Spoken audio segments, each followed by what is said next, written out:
Welcome back to 100 Days of Making Comics. This is day 14. I am back. I have not been able to upload for a number of days.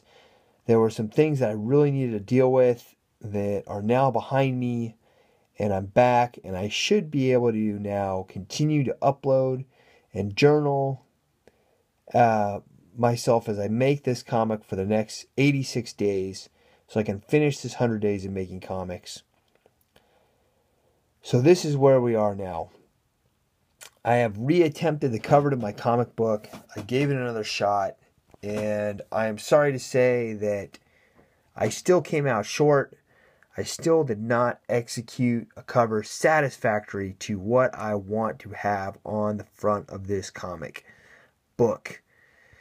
Now, if you recall, prior to today, I had been doing a lot of exercises, a lot of illustration exercises like this.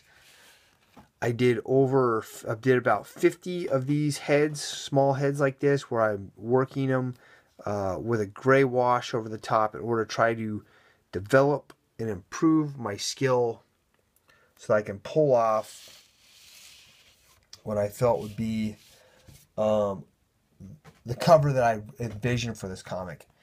And I'm still not there. The reality is, in order to really obtain the skill level that I want, I really truthfully need to do that exercise of drawing like 10 to 15 heads like that a week and putting a gray wash on them for like the next 6 months. And if I were to do that, that's where I would start to really develop some level of mastery, some level of proficiency in that area of illustration. But the problem is I need to finish this cover now. I can't wait 6 months to do it. So I've got to do everything I can to improve my abilities in the shortest time possible so that I can at least execute a cover congruent with the vision that I have in my mind. And I plan on continuing to work this part of illustration, doing these gray washes, doing these portraits for the next 6 months, and continue to try and do, if I can, 10 of these heads a week. Maybe I'll only be able to do 5. Maybe I'll only be able to do 3, depending on how large or small I make them. But I need to do this for another 6 months. There's no question about it. And if I do, it's going to benefit my ability to illustrate things that I want to much better. But anyway, back to the cover. So here's what my plan is. This is what I've got to do. This is the cover that I did. This is with a pencil. I tried to work out all my tones with the pencil first. And then my plan was going to be to put a watercolor over the pencils.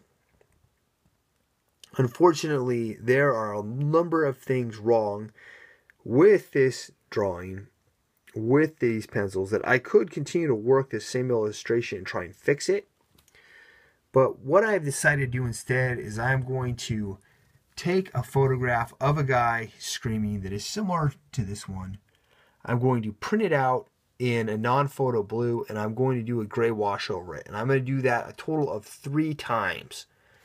And the reason for that is just to try to get a better feeling and a better skill level with the paint and with the watercolor and with doing my gradients and picking out my tones, everything like that. Once I've done that, I'm going to draw a portrait of a person that looks similar to this guy. But I'm not going to draw this guy. It's just going to be a portrait of a real person. And I'm going to try and make it as close to that photograph as I can. But I'm going to do the whole thing from scratch. Going to draw it from scratch, everything like that. Not going to light box anything. Not going to trace anything. Going to purely try to use my drawing skills, my observational skills to do it. Then I am going to reattempt this cover. Now there are things on this cover that I could fix. There are things that I could adjust in order to get it right. But overall, there's a lot of problems with it. And overall, I would like to attempt the whole thing again. I could always go back. I could always make adjustments to this one and still paint this one. And I might do that. But I really this still does not look like what I want it to look like. There's a lot of problems with it that I need to address by doing some more training exercises and then giving it another shot. This is if you're wondering, this piece of paper here is 11 by 17. That means this head is actually larger than a head in real life. It's very difficult. It's very difficult to draw something this big and keep your proportions correct and be able to also and not get sucked into drawing one small area without taking into consideration everything else you're illustrating, and then overstating something like this mouth with too much detail, with going too dark in my values. Because I'm working so big, I start to lose my ability to see the relationships between all the features of this face and all the components in this drawing. So that's just a quick explanation of why I'm having so much trouble with this project here. But the reason also why I'm being so, I guess you could say, being like a perfectionist about this one, is because I really do want to push the abilities further, my abilities further than what they currently are. And their only way to do that is to become unsatisfied with my current performance and my current ability, and then to work really hard to change what that ability is.